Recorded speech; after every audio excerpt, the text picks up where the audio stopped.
guys, welcome back to Team Assassination. How's about you today? Welcome to another Arena Valor gameplay featuring Tel'Annas with Love Sworn skin. Tel'Annas has just arrived in North American server not too long ago, I think maybe 2 days ago. And not only that, it paired with Valentine Love Sworn skin, and it's absolutely beautiful. And before we start the video, I just want to take the opportunity to say Happy Chinese New Year, 新年快乐 to every one of you guys. I wish you guys have a wonderful one this year and everything you wish comes to reality. Oh, and obviously, happy Valentine. The point of the video today is to talk about how to play and counter Tel'Annas, right, through this gameplay. Obviously, you can see over here, I stand in the bush, wait for enemy bottom lane to see what the positions are. I think Tel'Annas is best suited as a side laner with flicker, because this hero does not have built-in mobility or gap close or disengage. So you want to make sure you have something that, you know, from your battle spell that can help out. Over here, unfortunately, I don't have any skill to execute it, and I took a little bit too much. I did a little bit too much damage to the bird, but in return, we chunked Butterfly to 50%. And because we're able to pay attention to the minimap, we see Zero come in over here, so we decided to back off to the bottom, very far bottom bush over here. And you can see when I'm playing Tel'Annas, if I get enough information on who's not here on the side lane, I can zone the Butterfly out a lot, right? And I'm not even auto-attacking. The reason why is, when you're a side laner that you know are not really going to go anywhere, you don't really want to be auto-attacking all the time. Because if you auto-attack and push the wave into the tower early on really fast, well, what you're basically doing is give enemy team free gold. Because Butterfly is going to be waiting under his tower and waiting for the gold to come so she can take them. But luckily over here, the only reason I was cleaning it is because our Violet showed up, and we decided to clean the wave with Violet so we can push the tower here, right? So as you can see right now, it's Violet and me, two of the best tower pushers, and we're just going to chunk this tower down without any resistance because their jungle and support is simply not here. So, and because of that tower experience, we're going to turn level 4, but we're not able to get to the tower, right? Get to the dragon in time. You can see Zale and Tulin are doing it, but they got themselves to super low. So I'm actually just gonna activate first ability and help this Violet to get all this buff here before I go to the dragon and help out. Because bottom has nothing left, right? And you can see, I see Butterfly once again. I come over here, chunked in, use use my ultimate and quickly got a kill. So we lost the dragon, but we got a tower and then we got a kill in the mid lane. Which is enough to be, in my opinion, very beneficial, because I always prioritize the tower over dragon.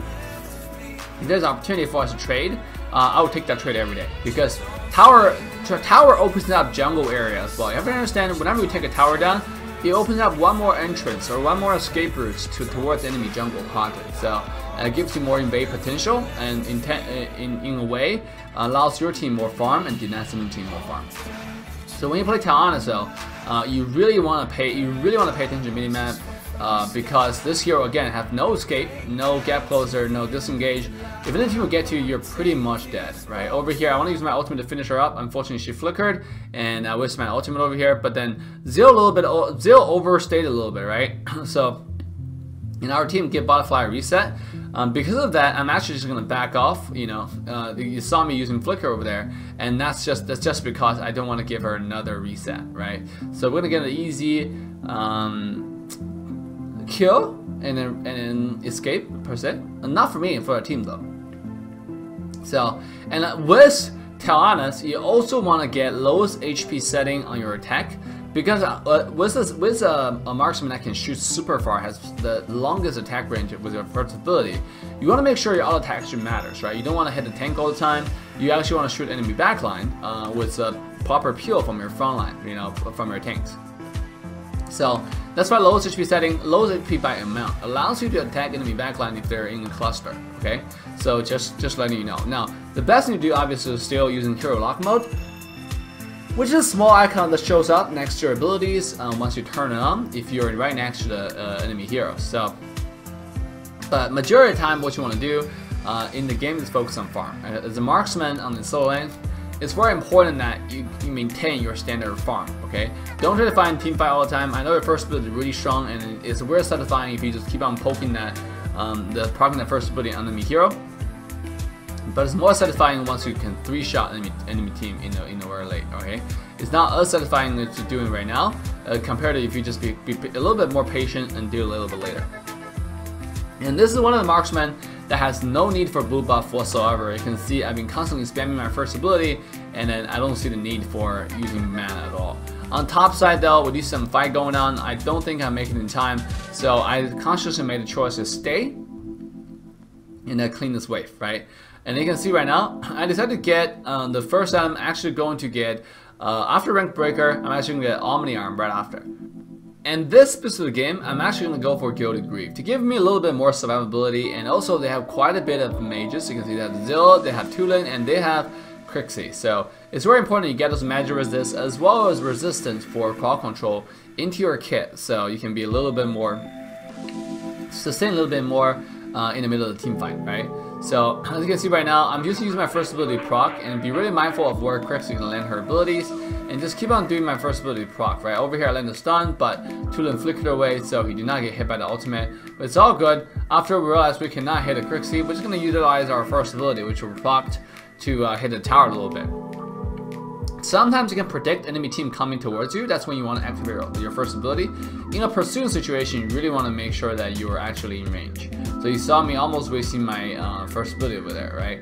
So here Zill actually engaged. I used my second ability for the slow, but it's not going to be enough to save him, as Butterfly is over here as well. But I did my best, and once you did the best, you can always rest in peace and forget the rest. And once again, we're going to quickly go back to farm. Like I always say, it's very important for you to maintain your level of farm when you're a solo lane marksman, okay? Because obviously you don't have punish, or your farm is not that fast in the jungle, but it gives you flicker, which is important and good all around the game, right? Like when you have flicker, you just feel a lot more powerful, especially enemy assassin try to assassinate you, right? When they jump on you, you flicker away, and kaboom, you outplay them. So here we just had to go back to bottom wave and push to the lane. It's very important that you maintain a high level, high standard of farm on Tel'Annas, because if this hero is behind, you become really useless, okay?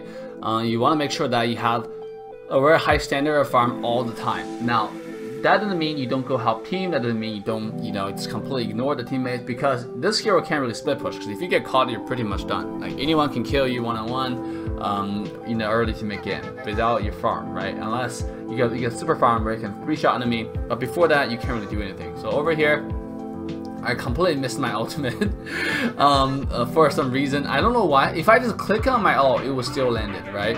But then I think I dropped my ultimate and I completely missed it over there. So that's kind of actually pretty awkward. But then most importantly, I still have my second ability, and that just turned out to give us a free kill, right?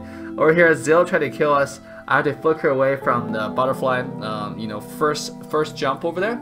So that gave us some range. And then this interesting Tel'Annas tried to one-on-one us, right? But this one I'm really far ahead on farm. So on my item wise, I already have rank breaker. So I hit a lot harder than this Tel'Annas. And then when he tried to one-on-one us, it's just a bad idea, right? And then with Tel'Annas, with my recommendation for Arcana, you actually have quite a bit of lifesteal already on. As you can see right now, I just basically hit a couple minions on my way back, and I was super low. And because I hit a couple minions on my way back to bottom, I was back to full HP. I don't have to go back to base at all. This drastically increased my efficiency on farming, right? Because I don't have to go home, and that saved me like good 10-15 seconds of going back home and then coming back to lane, right? So over here, our team is able to kill the butterfly over there, and then look at my damage at this point, right? I just 3-shot at Tel'Annas, the enemy Tel'Annas, right? Obviously, this is a casual game because I was not able to find ranked games with this gameplay. So easy games, guys, so far. But then Tel'Annas competitively is not really strong at this moment because all the other available marksmen that are so much more dominant. For example, Lindis, for example, Violet, for example, even Yorn, right? With a lot more AOE damage on the passive. I recommend playing Tel'Annas on a lower ranked, for example, from Gold to Platinum or Platinum under, or even to Diamond. But when you get to higher rank, this hero needs a lot of peel for Tel'Annas to be effective, and that's one of the other reasons why we're playing her in casual, right? Because you just don't know what's gonna happen, especially when you play solo queue ranked. It's not it's not gonna work a lot of times, right? So over here we take the tower down, and sure enough, we're gonna get an easy tower.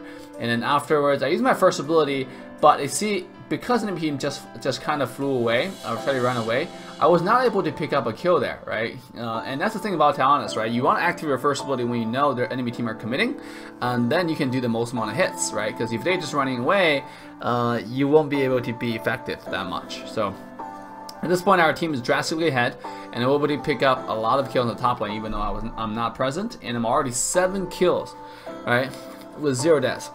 It did a lot of damage, and then I also got an enemy blue buff.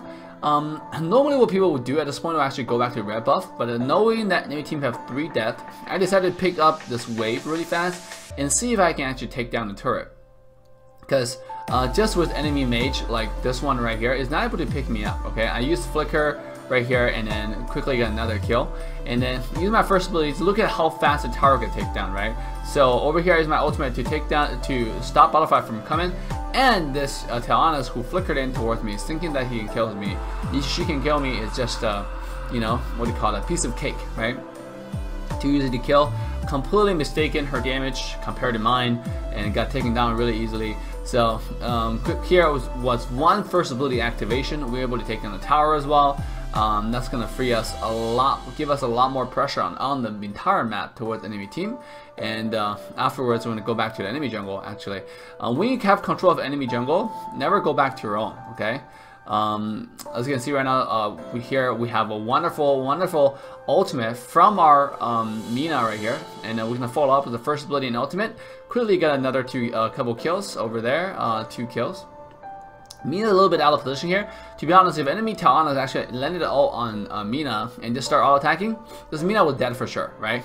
But then because it didn't, so it opened up opportunity for us to kill them up. So over here again, activate first ability and just quickly get a kill onto Zale. Because we have a wonderful support, we're able to set up a lot of kill opportunity for us. Now again, and this is a casual game, it's a lot easier, but if your team doesn't set up that kind of play for you, you won't be able to do that, right? So as you look at our damage at this point, we quickly get another 2 kills, which can make us 13-0 this game. Right? How to counter Tel'Annas? Everyone literally counters Tel'Annas in this game really easily. You just have to make sure you counter her position, you let her engage in a team fight, and then let's say you're assassin, you're Krypnak, you're Zephyrs. And then you just jump on them. You just jump on Tel'Annas, she's pretty much dead, right? So that's why this hero is not much picked, because yeah, she does a lot of damage, but then compared damage-wise, Yorn does a lot of damage too, and it shouldn't have any mobility. Neither does Yorn. But at the same time, you know, this hero requires you to auto attack all the time. Okay, so you can counter her really easily, but just by jumping onto her. And so, once again, guys, let me know in the comment section, what do you think about this gameplay? What do you think about, most importantly, this Lovesworn skin, more than the actual gameplay itself? I want to show you guys the skin itself, right? Because I think the skin is extremely cool, extremely beautiful, and I highly recommend it to all of you guys who love, you know, who want to send it to a girlfriend or a boyfriend as one-time gift if you play AOV together. So let me know, guys, in the comment section. With that, hit me up, and Assassin Dave signing off. See you guys next time. Bye now.